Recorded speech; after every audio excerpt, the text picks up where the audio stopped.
Me chamo Leonardo Crespo, eu sou bolsista de iniciação científica pela FAPERJ do projeto Um Debate sobre Nação e Cânone, Literatura e Tradução no Interlugar Latino-Americano, orientado e coordenado pelo professor Wagner Monteiro. Meu projeto pessoal é a tradução de The Tower de William Butler Yeats.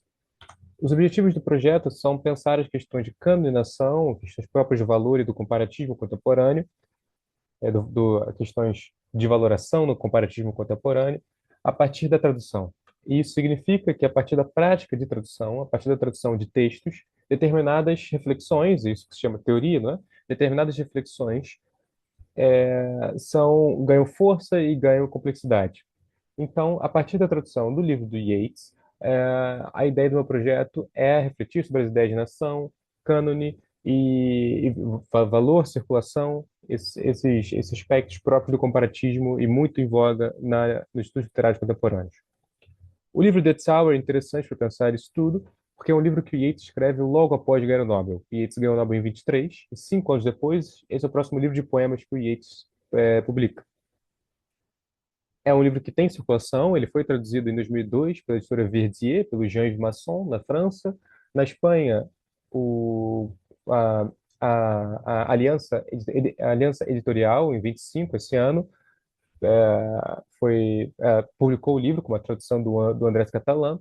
Em 95, uma editora italiana chamada Bur publicou uma tradução do Ariodante Mariani. No Brasil não há tradução do livro The Tower. No Brasil não há aliás, tradução de nenhum livro do Yeats em si de poesia.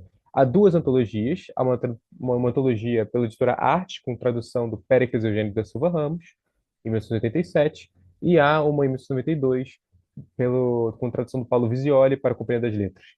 Então, a situação de circulação do livro é essa, e isso, digamos assim, é o que dá a justificativa, digamos assim, pela escolha desse livro. Os resultados obtidos até agora são a tradução de parte dos poemas do livro. Eu coloco aqui no slide três exemplos, que são os três poemas mais conhecidos do livro: Velejando a Bizâncio, em inglês Sailing to Byzantium, A Torre, em inglês The Tower, e Leda e o Cisne, um soneto, em inglês Leda and the Swan. Foram apresentados trabalhos e foram produzidos textos a partir da tradução. É, foi apresentado um trabalho no colóquio, na UF, no colóquio de tradução e criação, e é um bom exemplo de como a prática se envolve com a teoria nesse caso, porque, de fato, essa apresentação parte da minha tradução de Velejando a Bizâncio e da comparação entre a minha tradução e o texto em inglês, determinadas questões de tradição e modernidade, questões muito caras à ideia de valor, por exemplo, são termos prestigiosos em determinadas literaturas, são refletidas. Depois, foi apresentado o trabalho O Concreto e Universal, questões de tradição e tradução com Yeats e Eliot, já na UERJ, no Seminário Internacional Fortra Lit, em que a ensaística do Eliot é usada para pensar questões de tradução do Yeats.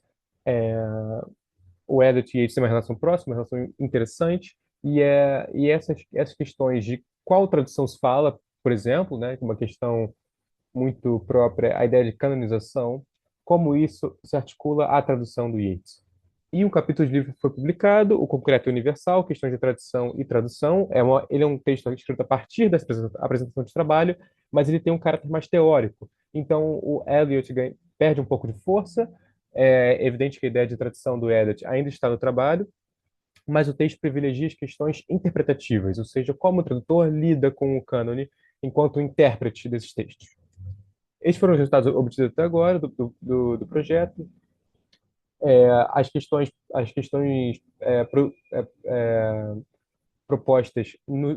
propostas nos objetivos foram confirmadas e reformuladas e ganharam mais vigor. E os poemas são traduzidos. Essa é a base do projeto, a tradução e a reflexão da tradução. Muito obrigado.